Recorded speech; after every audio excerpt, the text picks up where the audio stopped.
కమలానికో లేకపోతే దీనికో గుద్దేసేసి గ్లాస్కో వేసాం జగన్కే వేసేసామని చెబుతారు. ఇట్లాంటిది పోల్ మేనేజ్మెంట్ అంటారు. రెండవది మధ్యాహ్నం ఇప్పుడు 3 టర్మ్స్ చూసుకోవాలి. ఇది ఉదయం 11 ఆ టైంకి పోలింగ్ అయినా చూసుకోవాలి, మన లిస్ట్ చూసుకోవాలి.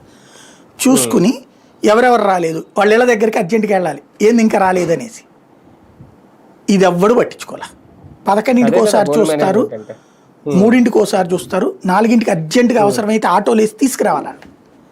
ఇది అసలు ఎక్కడ చేశారు పోల్ మేనేజ్మెంట్? ఈసారి టీడీపీ చేసింది పర్ఫెక్ట్గా. అది పోల్ మేనేజ్మెంట్ టీడీపీ చేసింది, జనసేన చేసింది. గోదావరి జిల్లాలో కానీ జనసేన పోటీ చేసిన చోట్ల ఈవెన్ టీడీపీ వాళ్ళకి సహకారంగా జనసేన వాళ్ళు చేశారు ఆ పనులు చాలా చోట్ల. పోల్ మేనేజ్మెంట్ వాళ్ళు పర్ఫెక్ట్గా చేశారు. వీళ్ళు ఇగోకు పోయారు, మనకు వచ్చేస్తేలే అనేటటువంటి ఓవర్ కాన్ఫిడెన్స్. 175 అనే సిద్ధం సభల సక్సెస్తో అటుకు పోయారు.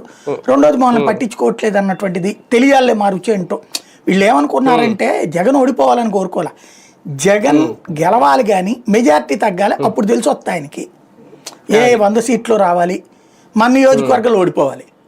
మన నియోజకవర్గాలు జగన్ ఓడిపోతే జగన్కి తెలుస్తుంది, మనం అందరం లేకపోవడం వల్ల అందుకని అందరూ అనుకున్నారు.